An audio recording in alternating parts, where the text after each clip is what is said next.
So joining me now, I've got Congressman Brian Higgins. He's a Democrat from New York whose district includes Buffalo, the site of a recent mass shooting. Marchelle Davis is an owner and firearms instructor at My Sister's Keeper Defense. Corey Winfield is site director at Safe Streets Brooklyn in the Baltimore area. And Dr. Allan Lichtman is a professor of history at American University, and he's author of the book, Repeal the Second Amendment, The Case for a Safer America. So before we sort of get into the larger debate about guns in America, what are we debating? Are we debating whether everybody should have access to a gun? Are we debating gun safety? Because I feel like the debate continues to change. I'll start with the congressman. Congressman Higgins, what are we debating? What are you really debating in Congress? The rules to buy a gun or who should be able to own one? Well, no technology advances more quickly in our society than the technology of killing. Every day, new weapons are being made and manipulated to kill more people, more quickly and more completely. We had the Buffalo shooting. We had one shooter with an AR-15 who killed 10 people in a premeditated, pre-planned, racist attack.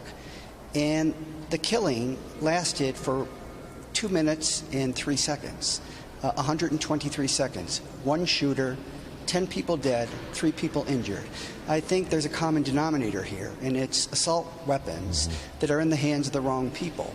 And getting to the core of that will get to the core of the issue of gun violence. Marchelle Davis, how do you define an assault weapon? Because that seems, feels like one of the bigger problems we have is agreeing on which weapons should be classified as what.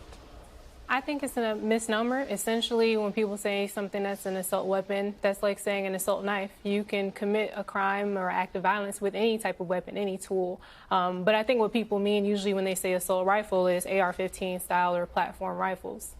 So respond to the congressman there. He believes these things should be, in many ways, if not totally off the streets, which is what I think President Biden is advocating. Should there be different rules for someone who wants to own an AR-15? I would say different rules as in exceptional training. I would say that in that same scenario in the Tops grocery store shooting, what we didn't factor for is that there was a security guard there who did oppose the threat, who did use his handgun against the criminal with a rifle. Imagine if that same security guard had a rifle, had the same equivalent or higher means of self-defense. Not only did he, with his handgun, slow down the shooter, but I believe he saved lives. And I think had he had the same or equivalent weapon, he would have been able to stop the attacker. Corey, let me ask you what you think the debate should be. Your background, you served time for committing gun violence. Yes, I have. And now you're sort of, you tell me what you think the government, how they should be intervening.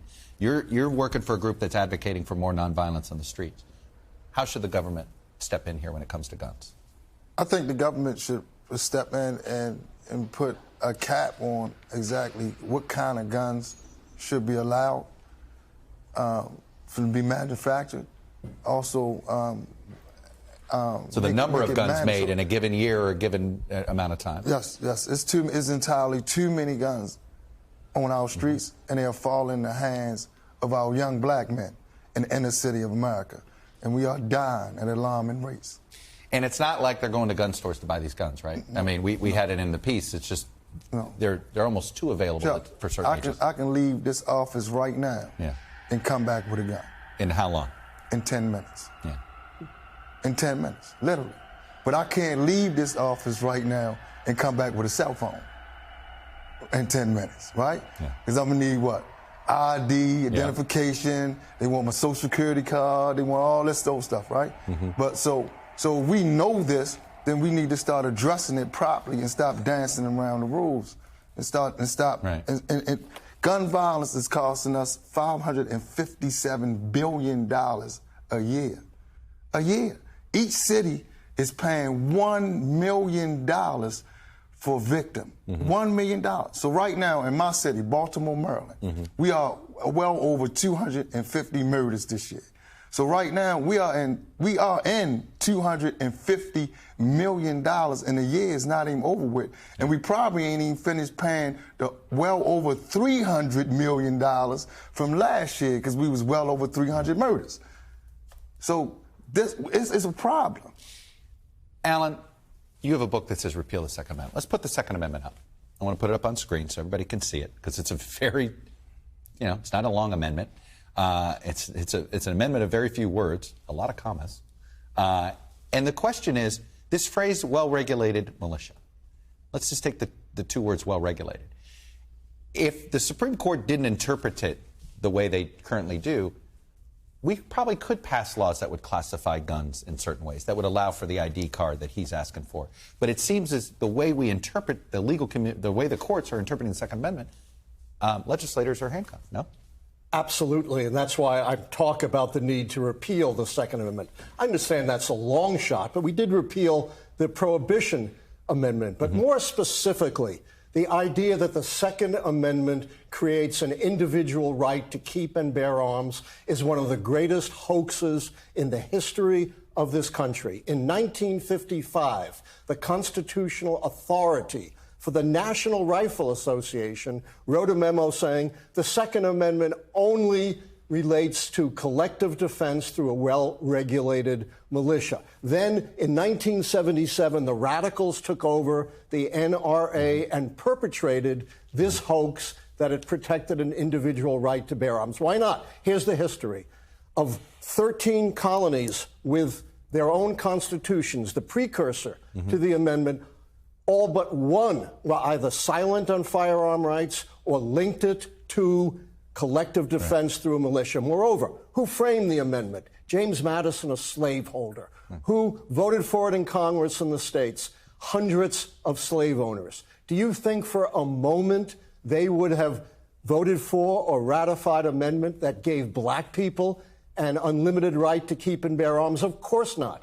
But by linking it to a well-regulated militia, they kept arms out of the hands of black persons because they were barred from the militia. Brian Higgins, the Second Amendment, what would pass in Congress if it wasn't for the current court's interpretation of the Second Amendment? I'm not certain, but I think we need to do a better job in identifying the problem. Robb Elementary School, Uvalde, Texas. One shooter. The shooting started and stopped in room 111 and 112 in 2 minutes and 30 seconds. One shooter, 21 people dead, including 19 kids. Sandy Hook Elementary School, Newtown, Connecticut, December 2012. The shooting started at 9:35 in the morning, was completed at 9:40. 5 minutes, 26 people on campus dead, including 20 kids between the ages of 5 and 7. Their autopsy showed that many of those kids had 3 and 4 bullet wounds in them. There's the common denominator. It's young people who are not mentally healthy. In the Buffalo case, the shooter was 18. The Uvalde case, the shooter was 18. Sandy Hook, he was 20. But they have had a history of mental problems, and they're all possessing the same gun, which is designed and manipulated every day to kill more people more quickly and more completely.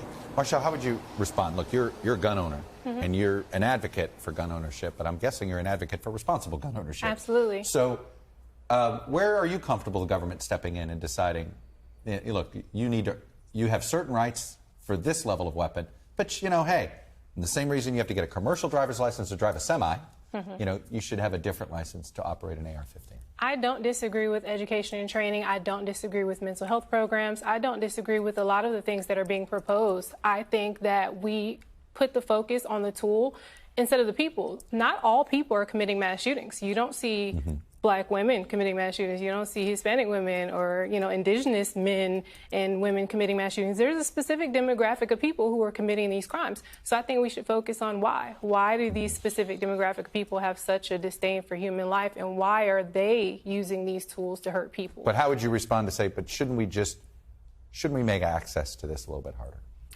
I think changing access is fine. Having age limits, that's something that was proposed. 21, raising to 21. I think that's fine. That's not an issue. But still, if those same people are intent on hurting people and causing loss of life, they will find a way to cause loss of life. So we need to figure out how can we change the person and the mentality also, in addition to everything else that's proposed. Allan, you're shaking your head. Go ahead. Yeah, I'm fundamentally shaking my head. Look, as horrific as mass shootings are, they are the tip of the iceberg of gun violence in America. 15,000 gun homicides a year, 40,000 gun violence, and we have the evidence showing that gun controls work. You talked about the Giffords Law Center. The 5 states with the tightest gun controls, according to the Giffords Law Center, had a firearms homicide rate, it's in my book, of 2.4 per 100,000. The 5 states with the loosest laws had a tripled rate of 6.3 per 100,000. Look at gun deaths, 5.1 per 100,000 for the 5 strictest states, 18.2 for the 5 loosest states. I also looked into this proper cause gun permits that the Supreme Court just struck down. The half a dozen states with those laws had a gun death rate of 6.3 per 100,000. All the other states were 16.3. Gun controls work. The proof is in the data. Corey, would you say this with these young men that are looking for weapons, and they may come back at you and say, if I don't have one, how am I going to protect myself? I'm getting one because I got to protect myself. Is there any amount of training or awareness that would change that mindset? No, the only thing that would change that mindset is not to have the gun itself. Right now, our young men, like I said earlier, is dying. It's wars that's going on in our inner city. And we're not paying attention to it, or we're just playing a blind eye to it, or we just frankly don't give a damn. And let's call it like it is, right? If we want to really get to the issue and the core, I mean, I don't care about any stats, anything like that. That's because we still dying. Right now, somebody's being shot. Right now. Right. Somewhere in America, somebody's being shot. Might be in my city when I get back, right? So all that can go right out the window. Because you got to stand in front of grandmother, when you got to stand in front of mother and say, I'm sorry that your 6-year-old was hit by a straight bullet that's leaving out of school, and we're going to get to the bottom of that, that's bull crap. But my question is, so if the criminals, the people who are committing these murders have these weapons, right, what do you propose people do to defend themselves? Do they say, hey, I voted in support of gun control, hey, I call the police? What do they do to defend their lives in that moment? Well, what I'm saying to you is that our people are going at each other. I agree. Right? And I think it should be happening. So what's happening is, right, that white people and people like yourself, right, are not in our inner cities fighting and pulling guns on each other, right? I walk down the street every day. We are killing each other about nothing, nonsense, right? So what we need to do is really put our money and our energy in intervention programs to stop this kind of stuff, right? Put our money in the school system to educate our kids so they can be better and comprehensive thinking of not doing this. I agree with all that. So my question was, what do you say to someone who wants to defend themselves? If they live in a neighborhood where this crime is happening, what do they do? There's an answer. What is the answer? The answer is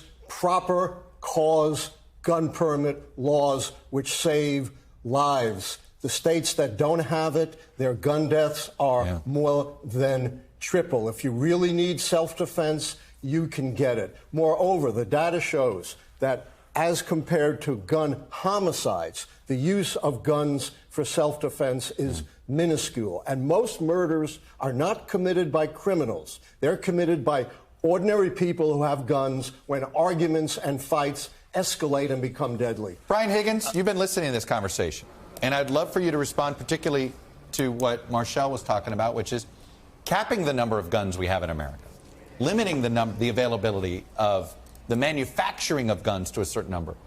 You know, how much do gun manufacturers play a role here? Well, they play a big role in this. There's 330 million people in America. There's 400 million guns, and there's 41 million assault weapons. Obviously, if you look at all the mass shootings of late, it's typically carried out by one individual with a AR-15 that kills a lot of people very quickly and completely. So obviously there's a problem. The Centers for Disease Control and Prevention has identified gun violence as the leading cause of death for children in America today. We have had 518 mass shootings this year in America alone. Obviously, you know, negotiating down bills to combat gun violence is not helpful. It may help in the margins, but what we really need to do is look at the facts and who's carrying out these shootings and what is their weapon of choice. It's obviously multifaceted. There's a social media issue. There's a mental health issue. But there is also a gun issue, and to suggest that there is not is to ignore the problem altogether. But it sounds like, I'll be honest, even though there's been some disagreement, there seems some agreement in figuring out how we can cut down on gun violence. Absolutely. We're just the data is clear. Yeah. The problem may simply be the Supreme Court is tying the hands of anybody to try to do something. Through a misinterpretation of the Second No, Amendment. it may be even that. the most conservative judge, Judge Posner, the most cited jurist of the 20th century, said Justice Scalia in that 2010 decision read his own values into the Constitution. So right now, the Senate has in front of them the Break the Cycle of Violence Act. They need to sign that bill. And you're talking about actual interventions and helping kids before they start turning to violence. That's the answer to your question. And it has to be national. How do you skip across state lines? How do you defend? How do you help yourself? How do you defend from gun violence? So in that moment, you stop it before it happens. Okay, exactly. So in that moment also, we have to think about how we can defend ourselves. I'm a survivor of sexual assault and domestic violence. I'm also a survivor of a home invasion. So in those moments, you saying, let's go back in history, let's go back in time, or go forward in time and change the thought process of these criminals does not help me in that moment. What helped me in that moment is being able to defend myself. What will help you in that moment is knowing that if I'm educated myself of knowing how to get out. I'm a survivor of gun violence. I've been in front of the gun and behind the gun. So I understand how to get out of this. And how we're going to get out of this is we have to help each other. And the Senate has to sign that bill. Put a little perspective on this. They have to sign that bill. I'm going to land this plane, Allan. I appreciate it. I think we've given a lot of perspective. Okay. I think this has been exactly the conversation I was hoping to have, because it's about surfacing this tension a little bit and surfacing these issues that we've got to figure out how to solve. You guys were terrific. Thank you all for this. Thanks for watching our YouTube channel. Follow today's top stories and breaking news by downloading the NBC News app.